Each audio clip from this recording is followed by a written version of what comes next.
A Dilma Rousseff pediu prazo de 15 dias, o Tribunal de Contas deu. Depois pediu mais 15 dias e o Tribunal de Contas deu de novo.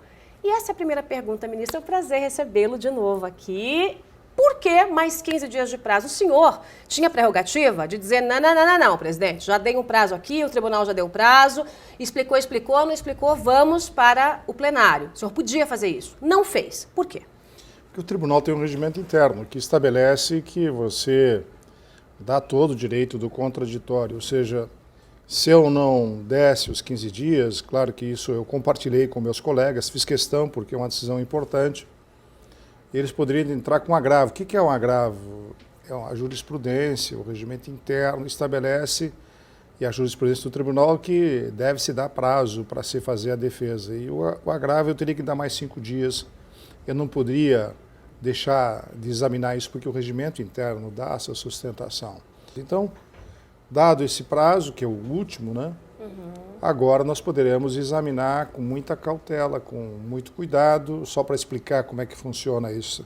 Eram 13 pontos e o governo respondeu já aos 13 pontos e agora temos 2 pontos que é referente às chamadas pedaladas e uma parte também do contingenciamento.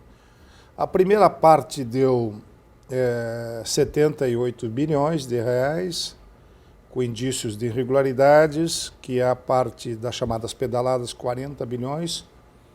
O contingenciamento, o que é o contingenciamento para o teu telespectador entender? É o fato de que a lei estabelece que tu não pode gastar mais do que arrecada no ano. Em 2014, o governo, além de não ter arrecadado, além de não ter feito o contingenciamento de 28 bilhões, autorizou mais 10 bilhões para aprovar no Congresso, dá 38, com 40 bilhões que são dos bancos, que foi utilizado dinheiro também sem autorização do Congresso pelos bancos, isso dá em torno de 78 bilhões. Daí o Ministério Público levantou uma questão, que eram decretos que estavam sendo emitidos também pela presidente para abrir crédito sem autorização do Congresso Nacional, e nós fizemos o levantamento, 26 bilhões. Então, o total hoje, desses 2 itens, né, tem mais coisas, são 104 bilhões entre as chamadas pedaladas, que é usar um cheque especial, como se faz na vida privada do cidadão, só que ele assina um contrato, e a presidente mandou, ou alguém mandou em nome dela, ou o presidente do Banco do Brasil, ou o presidente da Caixa Econômica Federal, olha, vamos pagar os programas sociais, mas tinha que ter tido uma autorização para isso. E não aconteceu essa autorização. Então são 104 bilhões de reais que foram pagos desses 2 pontos. Existem outros itens, como, por exemplo, daquilo que a gente conseguiu quantificar em relação ao patrimônio líquido, 281 bilhões que tem que ser contabilizados. Enfim, existem vários pontos, eu estou citando os 2 mais importantes. Agora, os então, decretos de contingenciamento, esses decretos de contingenciamento para o Ministério Público, isso é fraude de documento. A forma com que o governo fez os tais decretos, né, para passar uma maquiagem bonita naquilo que estava sendo feito e que não correspondia ao que a lei determinava, porque se correspondesse não estava no Tribunal de Contas da União, né, quer dizer, não haveria um questionamento em cima disso. Para o Ministério Público existiu fraude. O senhor concorda? Bem, o Ministério... Que foi uma mentira para o país, né, ministro? Mentira, o governo mentiu para o país. O Ministério Público fez uma denúncia. Esses 2 índices não entraram na primeira fase porque eu encaminhei a denúncia do Ministério Público para o Advogado-Geral da União, mas ele não respondeu nos 13 pontos. Daí eu mandei fazer uma análise desses 2 itens e aí o que aconteceu? A minha equipe técnica avaliou realmente a gravidade, porque o que é isso, só para você entender, e aí de certa forma eu respondo a tua questão. A Presidente da República, para poder abrir crédito, ela faz um decreto, ela tinha que ter autorização do Congresso Nacional. Tem que estar aprovado pela lei orçamentária, que é o Congresso que aprova. Claro, não é a casa da mãe Joana, é dinheiro público, né? Não pode se fazer qualquer coisa. E aí o que aconteceu? Examinamos e não encontramos somente 2 decretos, mas mais decretos, num valor de 26 bilhões. Então é isso que a gente está analisando agora. Que é o calcanhar de Aquiles, é o principal problema na sua avaliação. O mais inexplicável, né? Já tínhamos um problema de contingenciamento antes. Isto é que nós descobrimos depois, baseado nessa denúncia do Ministério Público. O Ministério Público denunciou uma parte e nós descobrimos mais, a nossa equipe técnica, e isso é muito importante porque cabe à presidente tomar a decisão. E, portanto, nós damos amplo direito de defesa, por isso que a defesa tem que ser ampla, o contraditório tem que dar todo o direito para que seja explicado isso para a sociedade brasileira. E é a primeira vez que o tribunal, em 80 anos, estabelece um contraditório. Eu propus isso para os colegas porque é importante a sociedade saber que a Grécia foi para um caminho em que teve o socorro da Europa. A Espanha e Portugal tiveram que cortar o salário 50% dos seus funcionários. O meu estado, Rio Grande do Sul, infelizmente não tomaram medidas lá atrás e a bicicleta quebrou. O Sartori não conseguiu nem pedalar, porque quebraram a bicicleta. Quebraram antes, né? Quebraram antes. E ele, em poucos meses de governo, não consegue pagar mais os funcionários. Então, por isso, se chama pedalados, porque vai empurrando, né? Vai pedalando. E aí não tem uma transparência adequada. E já está se anunciando que esse ano, o déficit do ano passado foi 22 bilhões da União, mais os estados 32 bilhões, e já está se anunciando, notícia de essa semana nos jornais, de que o déficit vai ser grande esse ano. Porque o importante é ter transparência para a sociedade saber aonde está indo o dinheiro que o cidadão paga de imposto, né? São mais de 30% de impostos, chegando em 35%, 36%, diminuindo, aumentando um pouquinho. E o cidadão já tem descontado o seu salário, e aonde que vai esse dinheiro, né? E essa transparência. E cabe a quem fazer isso? É o Tribunal de Contas da União, que cuida das contas da República. Então, por isso que eu propus o contraditório, para que haja uma explicação, mas tudo dentro de um diálogo, dentro de uma possibilidade do governo explicar isso de forma muito pacífica, para que a gente possa encontrar um caminho que seja melhor para a nação brasileira. Agora, como é que se explica fraude em documento público? Documento oficial não pode mentir, né? Então, um decreto de contingenciamento feito da forma com que foi feito é um documento mentiroso. Então, como é que se explica isso? Há uma justificativa? Você acredita que esse ponto pode passar pelo plenário, mesmo sendo tão surreal se imaginar uma coisa dessa? Porque é literalmente isso. É uma fraude de documento, é uma mentira oficial. Documento oficial não pode mentir. Bem, em relação às pedaladas, eu gostaria de falar que já houve um procedimento de julgamento inicial. O ministro Zé Múcio foi relator da matéria. 17 autoridades, entre eles o ministro da Fazenda, o presidente de vários bancos públicos, estão explicando essa questão.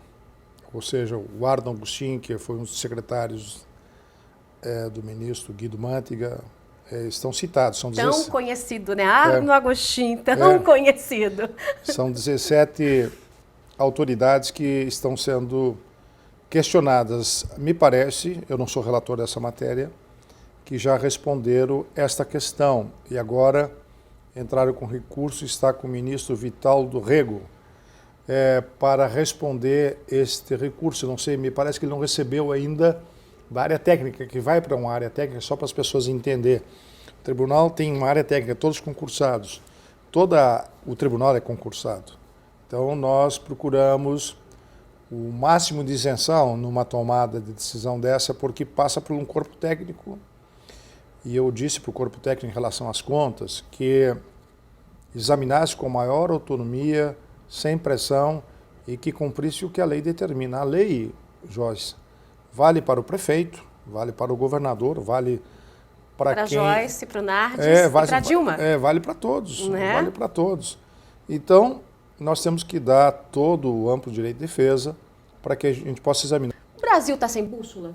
Eu até na minha exposição, eu mostrei uma bússola quebrada. Porque um dos princípios da governança é o direcionamento. Governança não é a mesma coisa que gestão. Governança É o governante ter capacidade de direcionar a população, ter credibilidade para direcionar e ter condições de avaliar cada item da administração e também monitorar cada item da administração, seja educação, saúde, se tem um transporte digno. Então, o que está acontecendo em relação ao déficit? O ano passado foram 32 bilhões e agora nós temos já acumulado, conforme as informações iniciais, esse ano, com uma parte do ano passado, em 12 meses, 43 bilhões de déficit.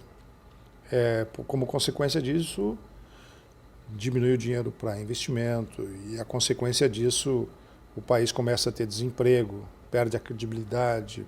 Nós somos muito dependentes do Estado brasileiro, por isso eu tenho falado, qual é o Brasil que nós queremos? O Brasil em que o Estado comanda tudo, ou um Brasil em que o setor produtivo possa produzir, gerar emprego, distribuir renda, sem a necessidade do Estado comandar todas as ações. Hoje o Estado comanda. Quando eu falo Estado, eu digo União, municípios e os estados como um todo. Então é necessário ter uma atenção redobrada com as contas. O tribunal está mudando? Eu procurei na presidência, acho que eu já falei contigo sobre isso lá atrás, fazer uma transformação no tribunal, criar a secretaria especializada em cada área sobre educação, saúde.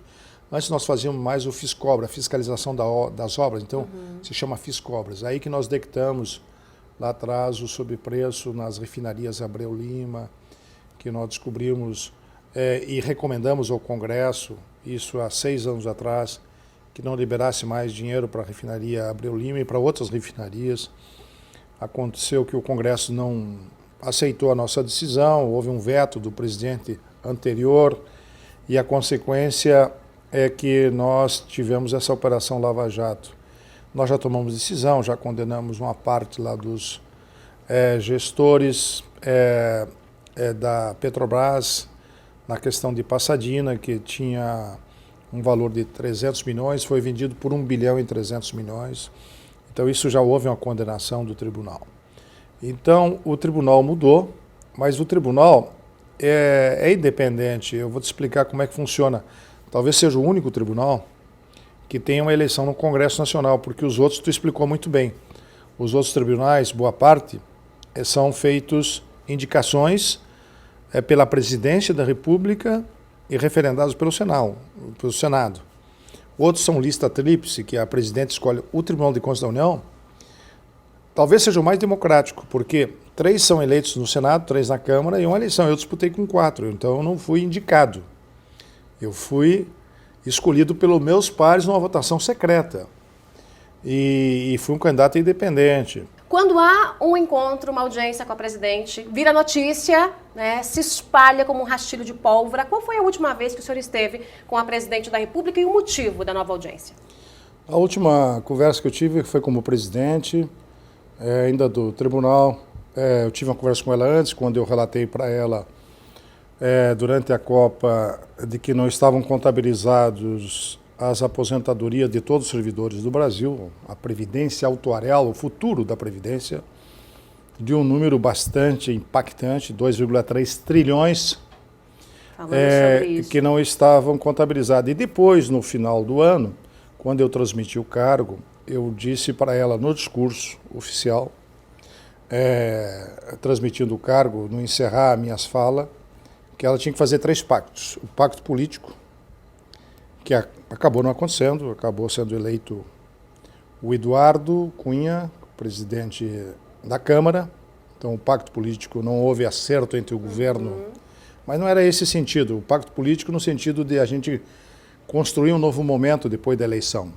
Era o sentido da eleição também, com o Eduardo, haver um acerto, uma articulação para que todos nós nos uníssemos para a busca da recuperação do país. E também falei no discurso que eu fiz para ela que era necessário um pacto federativo. Nós estamos indo para uma situação dos estados de falência, não somente o Rio Grande do Sul.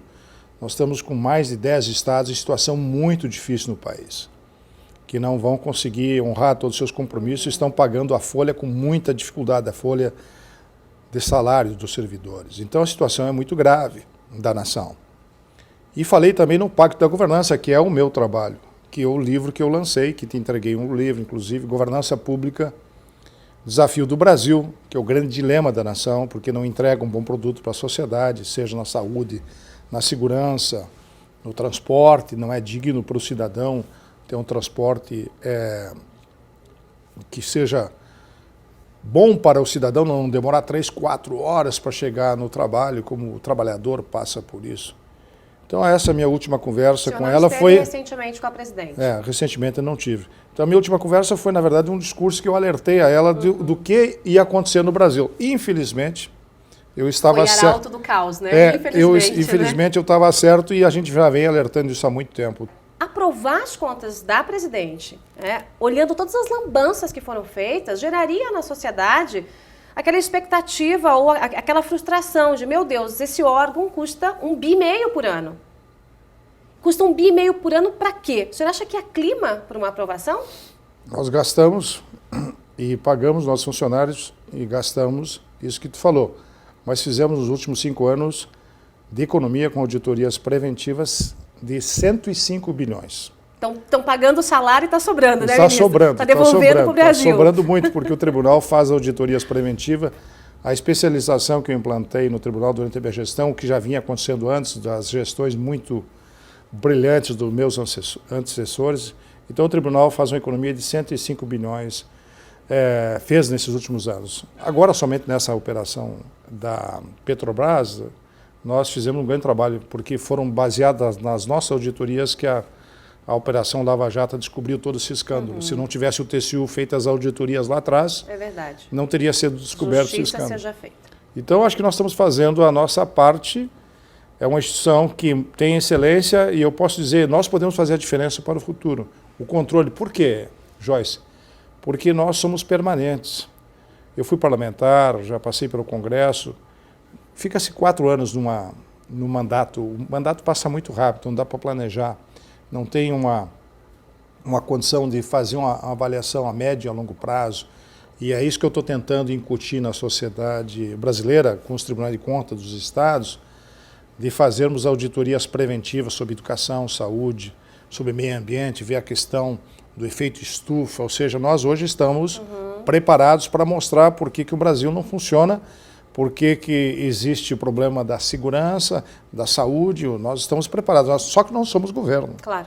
E o mais importante, agora, todo mundo sabe que o Congresso tem que avaliar todos os anos e que o TCU tem que votar todos os anos as contas da presidente e que tem que haver um relatório e um contraditório. Até gerou uma brincadeira lá no Tribunal de Contas da União, de AC e DC.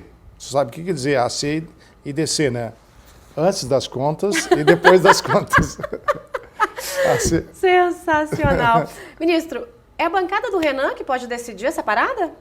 Eu acho que o presidente Renan é uma pessoa... Bancada de Renan no TCU, né? Que tem a sua autonomia dentro do Senado e os ministros que são eleitos via Senado têm uma biografia própria e conseguem fazer um discernimento do que é melhor para o país. Portanto, eu diria, com todo respeito ao presidente Renan, que... Ele não apita no tribunal, é isso? Não. Que ele é uma pessoa importante para o país, mas que, dentro do tribunal, o tribunal faz um voto técnico e eu espero que essa seja a decisão nossa.